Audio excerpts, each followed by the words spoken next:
दोस्तों नमस्कार, स्वागत है आपका मेरे YouTube चैनल लीगल लवर्स पे। देखिए, ऑनरेबल सुप्रीम कोर्ट ने अभी हाल ही में एक निर्णय दिया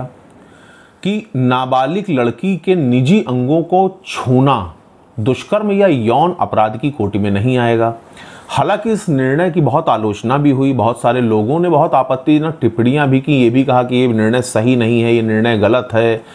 ये बच्चियों के महिलाओं के अधिकारों के विरुद्ध है। लेकिन जिन लोगों को इस जजमेंट का पूरा ज्ञान है या जिन्होंने पूरा जजमेंट पढ़ा है और इस जजमेंट के अंदर छुपे हुए इंग्रेडिएंट्स को वो पूरी तरह समझते हैं, वो इस बात को ज़रूर समझेंगे कि इस निर्णय में कोई गलती या कोई खराबी नहीं है, कोई दोष नहीं है। देखिए, मैं आप लोगों को बहुत कम शब्दों में क्लेरिफाई कर दूं कि ऑनरेबल सुप्रीम कोर्ट ने ये जो जजमेंट दिया, इसमें 376 और धारा 6 पॉक्सो एक्ट से संबंधित एक मामले में एक व्यक्ति को 20 साल के कारावास की सजा सुनाई गई अवर न्यायालय के द्वारा, निचली अदालत के द्वारा।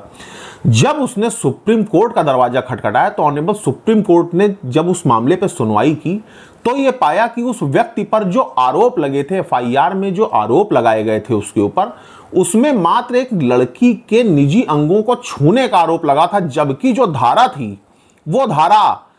रेप से संबंधित थी, बलात्कार से संबंधित थी। 376 आईपीसी की धारा लगी हुई थी जिसमें उसको सजा हुई थी 20 साल की। तो ऑनरेबल सुप्रीम कोर्ट ने चीज को स्पष्ट किया कि जब तक पेनिट्रेटिव सेक्सुअल असॉल्ट यानी कि इस प्रकार के दुराचार से संबंधित हमला नहीं होगा जिसमें पेनिट्रेशन का कंटेंट इंग्रेडिएंट इन्वॉल्व हो कि हाँ भाई ऐसा कुछ हो गया,